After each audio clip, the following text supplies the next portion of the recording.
Okay, this is the dispatcher. What's your name? Susan Multanen. Okay, Susan, did Deputy Myron shoot you and your husband? Yes. Where were you shot at? Lower, like in the lower chest area. Do you know where your husband was shot at? I don't know, but Ellen told me he was dead. So I didn't. Ellen told you that he was dead. Okay. Okay, where did he go? He was downstairs on the driveway arguing with his daughter. Is he still at the house? Is he still at the house? I don't know. Okay. Do you know if there's anyone else beside your husband and Myron there? Our granddaughter was there with me. Christine named Kristen. What's her name?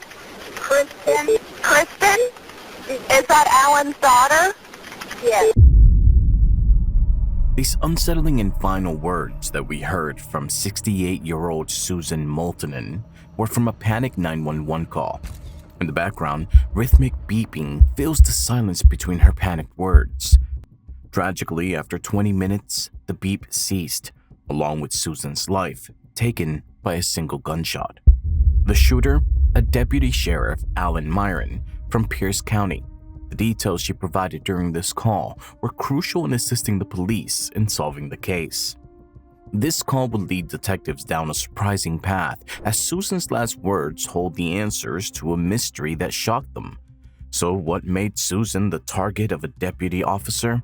And how will her last moments crack open this case? Let's dig into the details. Sarah Myron, married to Alan Myron, the deputy sheriff of Pierce County, was raised by Monty Multanen, 70, and Susan Multanen, 68.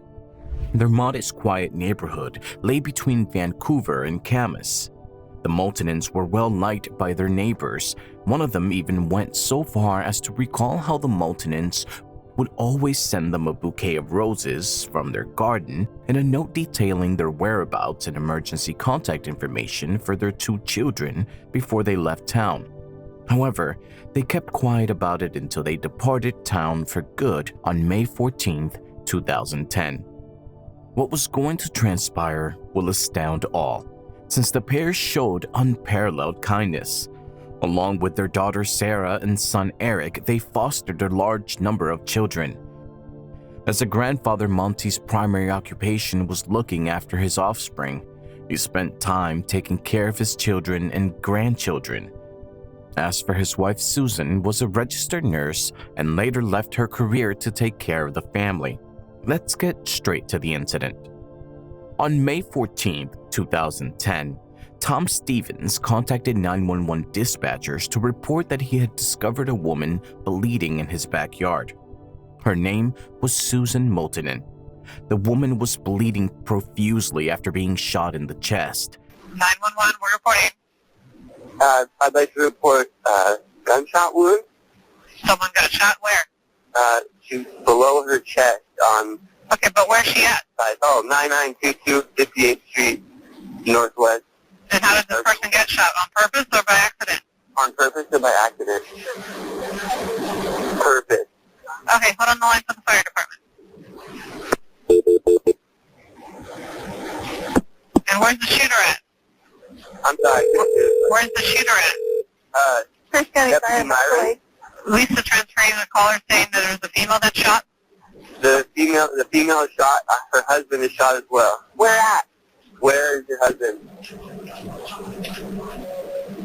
She didn't know. She came out up the back way. I can give you the address where the shot took place. I need to know where the patients are. We need to know where your husband is. The one patient is at 9922 58th Street Northwest. Okay, is that a house, apartment, or mobile home? House. Okay, your name? Tom Stevens. Tom, what's the phone number you're calling from? 253? Mm-hmm. Yes. Okay, how old is she? Ma'am, age 67. Okay, and is she awake? She's talking to you. Is she breathing? Yes. Okay. She is half sitting up, supported by one arm. Okay, and where was she shot? On her left side, probably a little bit upper stomach. Like the higher part of the stomach. What was she shot with? What were you shot with? some kind of a handgun. Okay, and how old is she? She's 68. And her husband is somewhere else? You don't know where? I'm not sure where her husband is. Okay. Is she having serious bleeding? No, she's not having serious bleeding, but she is bleeding. Okay, is she completely alert? She's pretty alert. Okay. And when did this happen? When did it happen? Sometime in the last half hour. Okay, in the last 30 minutes. Okay, I'm going to give you some instructions here in a minute, but right now I'm going to let the police take over. Go ahead. Susan remained alert and collected as Stevens asked her to describe what had transpired so that he could inform the authorities. Susan Open said that her spouse was being shot as well. She just didn't know where. Susan, 68 years old, had crawled into her neighbor's house in the woods to seek treatment after being wounded in the chest. Even though Stevens gave the location, it came out that she had crawled from the home of her son-in-law, Pierce County Deputy Sheriff Alan Myron. Upon further investigation, it was discovered that the woman had been shot by Deputy Myron himself. Yes. So do you know where she was when this occurred? Can you say the address again? 1016 10008. Okay, wait, hold on again. 1016. 1008, 1008. Okay. North 56. 10,008. 1008. And what's the street number? 58. It's 10,008, 58. She keeps saying it's Deputy Myron's house. So 10858? Ellen Myron. Deputy Myron's house? Yes. Is she Deputy Myron's wife? What's your relation to Deputy Myron's mother-in-law? Name. Move back towards me, please. Okay, does she know who shot him? She's Deputy Myron. This is Deputy Myron's mother-in-law? Yes. And Deputy Myron shot her? And Deputy Myron shot you? Yes. And it's Myers or Myron? Myron or Myron? M-Y-R-O-N? M-Y-R-O-N. Okay, do we know where Deputy Myron is? I do not. Okay, does she? No, she said that we needed to come into the house. I'm sorry? No, she did not know. She said that he told her not to leave. And she got away? Yes. Can I help? Did she leave in a car on foot? She left on foot.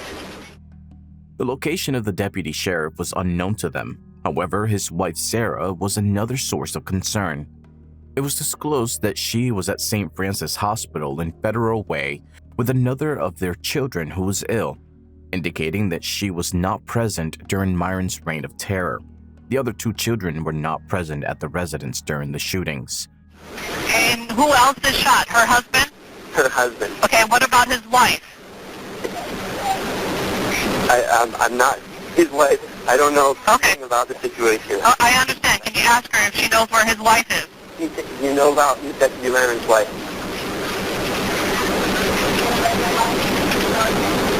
She's in Federal Way at the hospital where her daughter's a patient. Okay. The dispatchers finally got in touch with Stevens after some time had passed to get his precise address and determine the distance from Deputy Myron's house. However, all Stevens was aware of was that he discovered this woman in his driveway and that her husband was likely still with Myron. So this is the dispatcher. I need to confirm the exact address that you're at. Are you at 9922 58th Street now? Yes. Okay. How did you get there from Deputy Myron's address, from 10008? Is it across the street or? I live here. Okay. Came out of my living room and saw a woman in my backyard. Okay. Do you know if anyone is still at Myron's house? I have no idea who's there. Ellen is with me. She doesn't know where her husband is. Okay, and Ellen is Deputy Myron's wife? Her daughter is there with him, too. No, the victims are the parent-in-law, dad-in-law and mother-in-law. Okay. And the wife is in Federal Way in the hospital with the daughter. Yes. Okay, where's the father-in-law at? Is he still over at 1008? I have no idea. Can the lady, let me talk to the lady. She's my She thinks that he's in the driveway. He's in the driveway? Of your house? Of my house. Of their house, of Deputy Myron's house. Despite feeling excruciating pain from her gunshot wound to the chest, Susan Multanen managed to hold a conversation with the dispatchers who took her call. Her voice sounded serene and unruffled. She provided them with ample information to effectively handle the case. One major issue arose when Myron's whereabouts became unknown. Hello? Hi, this is the dispatcher at the Sheriff's Department. What's your name? Susan Multanen, M-U-L-T-A-N. Okay, Susan, did Deputy Myron shoot you and your husband? Yes. Okay, where did he go? Well, he was downstairs on the driveway arguing with his daughter. Is he still at the house? What? Is he still at the house? I don't know because I crawled through the woods and got away from there. Okay, so the last time you saw him, he was inside the house? Well, I was upstairs in an upstairs apartment that's over the garage. Okay. And I crawled out the back way through the woods. I came over here. This is 2 houses down. As the dispatchers made their way to the location, they diligently assessed the situation to ascertain if there were any other individuals present in the residence alongside Myron. If that were the case, it would imply that someone other than the Multanens was at risk of being shot too. It was at that moment that they discovered Alan's 15-year-old daughter, Kristen, was also present in the house. Myron had escorted her outside and to the driveway. The authorities had reason to believe that he had taken his daughter hostage using one of his vehicles. Okay, so I know that you live in the apartment above the house. Do you know if there's anyone else beside your husband and Myron there? Our granddaughter was there with me. Christine named Sarah.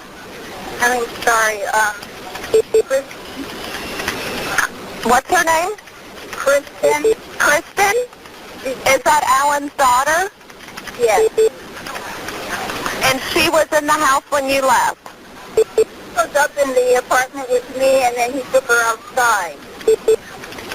So they were down in the driveway. Okay, so Alan and Kristen were in the driveway when the last time you saw them? Yes. Do you think that they were leaving? I really don't know. What kind of car does he drive? Oh, I don't know. He has a police car, and he has kind of an older sedan. What color is the older sedan? Kind of a grayish. And it's a four-door? I think so. Is his patrol car parked in the driveway? It was parked alongside the house. Do you know how many other guns he has in the house? No, I don't. What was Alan wearing today? He's just dressed casually. Like what color shirt? Oh, I don't know for sure. Maybe plaid and maybe jeans. A plaid shirt? Maybe. I don't know. Sorry. Susan and her neighbor Stevens had shut themselves in the house's back room and turned off the lights, terrified that Myron would come searching for her. According to the real story, Alan shot Monty Multanen in the driveway before going to Susan and informing her he had killed her husband. He then shot Susan in the chest. After that, he ran away with their daughter, Kristen. Now, can you guys see the house from where you're at? No, I'm hiding in the back room of this other house. I'm 2 doors down. I crawled out through the woods. Okay, where were you shot at? Lower, like in the lower chest area. Well, you sound like you're doing pretty good. Do you know where your husband was shot at? I don't know, but Ellen told me he was dead. So I just... Alan told you that he was dead. Okay. So Alan and your husband got in a confrontation in the driveway. He shot your husband in the driveway. Then he came up to the apartment and shot you? Yes. And then he took his daughter and went back outside. They were out in the driveway arguing, and she was crying, and I'm not sure where they are now. so the police relied on Susan's answers. Susan explained that she and her husband, Monty, had come to Pierce County to stay with the Myrons because the couple's relationship was deteriorating. She also mentioned that Deputy Myron had been abusive to their daughter and that the children had already become estranged from him. Okay, now, are there any other cars that you can remember that are parked there? Well, our own little car was there, the maroon car. Okay, where were the keys to that? Probably in my husband's pocket. And what kind of car is it? Oh, like a Lumina. And is it in the driveway? Well, it was. I don't know if anybody left with it. Now, Ellen took my purse, which had all of my keys and credit cards, so I don't know where all that went. Okay, Alan took your purse after he shot you? Yes. So I don't know where that is. They need to look for a maroon Lumina. That's her car, and he took her purse and keys after he shot her. Did he take my car? Well, I don't know. Since he had the keys to it, I want them to be on the lookout for it when they... Tragically, Susan did not survive the airlift to the closest hospital when the authorities learned her and the neighbors' whereabouts. This upgraded Alan's crime to a double murder, but that was only the beginning of the story. Now, how bad is your wound? Are you in a lot of pain? Well, it's starting to kind of sting there. I mean, the whole body hurt at first, and then, I was having a lot of trouble breathing when I was trying to walk or crawl. I kept falling. All right. I'm on the floor, and, yeah, it's kind of stinging there. Mostly my back hurts, so I don't know if the wound, I don't know. I don't know if it's affected my lungs or what. Okay, it sounds like we're going to have someone over there with you in just a minute, and as soon as they can secure that house, we're going to get medical aid in there for you, okay? What was going on today that set Alan off like this? Well, they've had a very sticky situation. He's been kind of an abusive husband for a while, but they've had a daughter with an eating disorder with depression, and she tried to kill herself and was put into the hospital on Tuesday. Yeah. The children are somewhat estranged from their father, and she didn't want her father to see her. And then she was moved to another hospital and go away last night. And mother and her boyfriend are doing a little bit of love to her there, and he's angry, and feels like we've all been against him. And so he's angry at his wife, too, of course. Okay. And she's planning not to go back there. All right. So she was planning even before this happened. Is he a drinker? Had he been drinking or anything today, or? Don't know. As far as I know, he hasn't been, but I don't know. You're not sure? Okay. After seeing her father shoot her grandmother in the chest, Alan Myron's 15-year-old daughter, Kristen, also called 911. During the events, she hid in the family's home's basement and informed the dispatchers that she had woken up from a nap due to the sound of gunshots. As she made her way upstairs, she witnessed her father fatally shooting her grandmother and then reporting that her grandfather, Monty, had passed away. After that, he relocated Monty's corpse to the garage. Following the incident with the couple, he instructed his daughter to accompany him as he left the flat and returned to the main home. Since her mother had not responded to his calls or texts, he confronted his 15-year-old daughter and placed the blame on her mother. When he came to the hospital to see one of their children who was sick, she also refused to speak to him.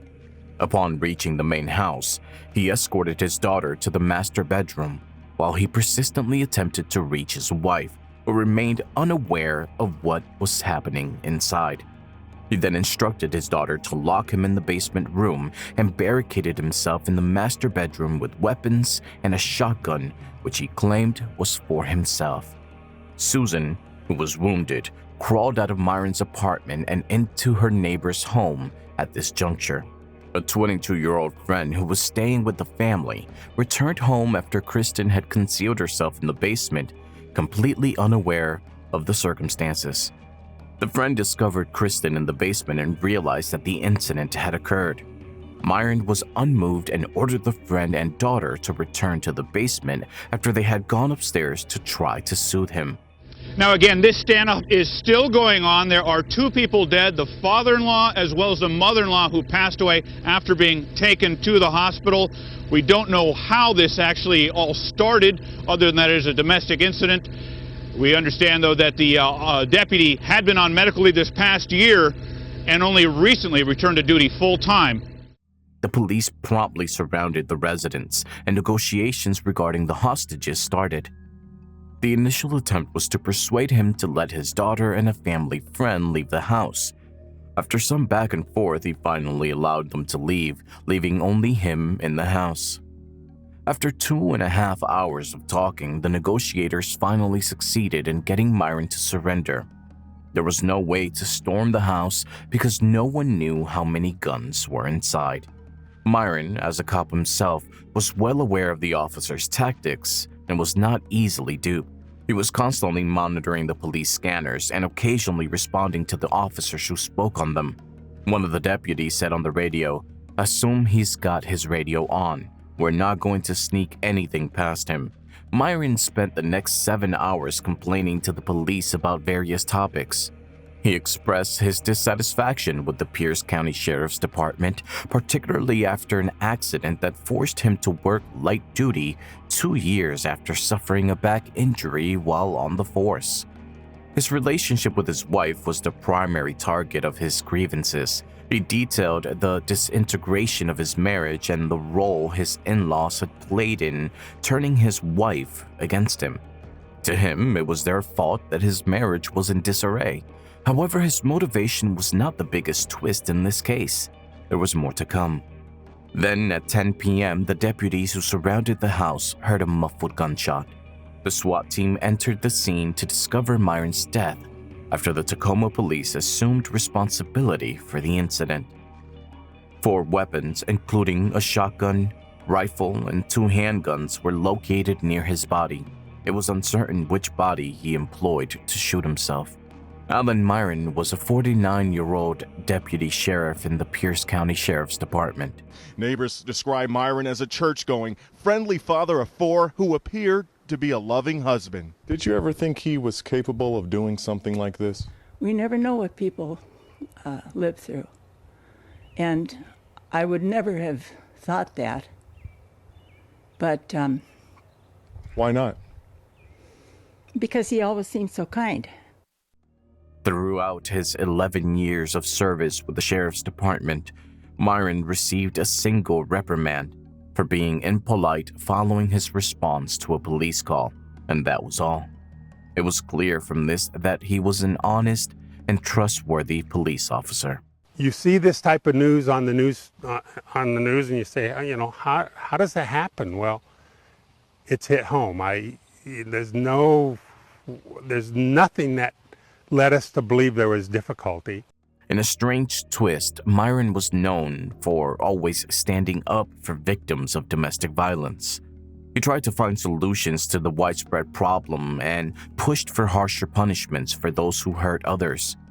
Strangely, he was both a victim and a perpetrator of domestic violence in his own home, even though he was pushing for stricter rules to stop these kinds of tragedies.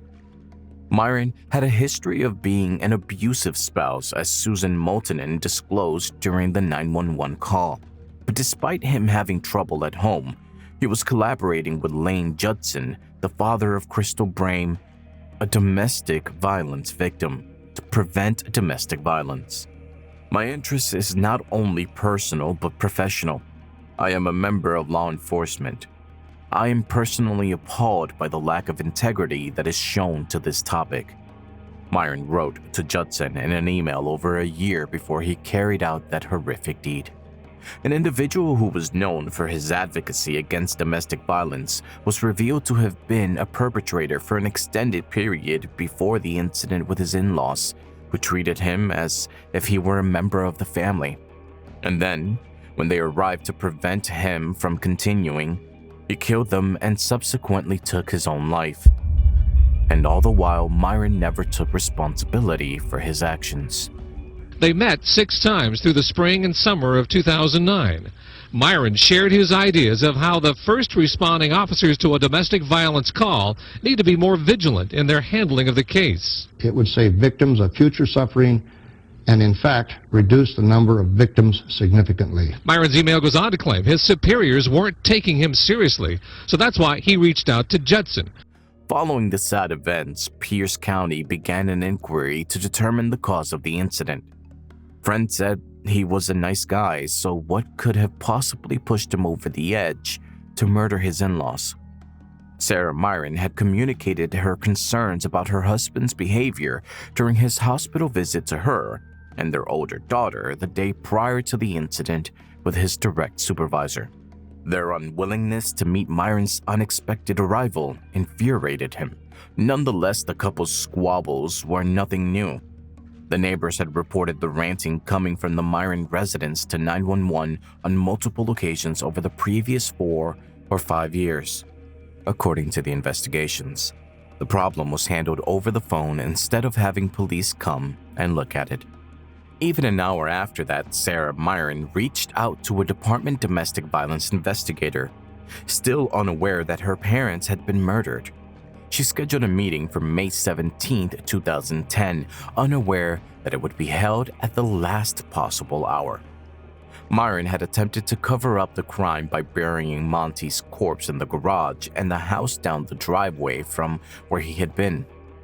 The girl, who was just 15 years old, was too scared to cooperate with the authorities during their inquiries. When put together, these facts led the authorities to believe that Myron was a domestic abuser who had finally snapped and was also suicidal. It was not apparent what the nature of the debate was that led to the shooting. Because of that, 2 innocent lives were lost. The location of Sarah Myron and her 4 children were concealed from the public eye following the horrific event to safeguard their privacy. In remembrance of the Multanen couple, a community event was organized on May 16, 2010. Although Alan Myron's guilt has been established, the issue that remained was whether he lost it all of a sudden or if this was always his character. I'm here because something terrible has happened and something very sad. 2 people were killed. We believe they were killed by a sheriff's deputy, Alan Myron, a man who wore a badge and protected people, but then stepped over the line and went from a protector to being a criminal. And I believe this should be called exactly what it is. So you will not hear me using the word tragedy. You will hear me using the word murder. These were murders. And that's a terrible, awful thing. There's still a great deal we don't know. In the murder-suicide case involving Aaron Myron, what is your opinion? Would you have thought that if Myron had been exposed as a domestic abuser, more effective measures could have been taken to rescue the family? That you know of any indication that there were long-term problems with his family, any kind of domestic violence problems that anyone in the department was aware of? There was one domestic violence call to the address. It was between 18 months and 2 years ago. I'm not sure the exact time frame. It involved Alan Myron and his wife as victims and one of their children as the alleged perpetrator. So no indication, no calls to the house about Alan Myron engaging in assaults or threats with regard to his family. So from your perspective, as of right now, there are no red flags you're aware of? There's no domestic violence calls. There's no history of domestic violence in this family. Well, in just a couple of hours, church services begin at Fox Island Alliance Church in Gig Harbor. It's the place where a community is gathering this morning to remember Monty and Sue Multanen, the 2 people shot and killed by their son-in-law. Post your opinions down here. Please get in touch with us. Feel free to leave a comment below if there is a particular case you would like us to discuss. Like, share, and subscribe to our channel to read more riveting real crime stories. Before we meet again, take care.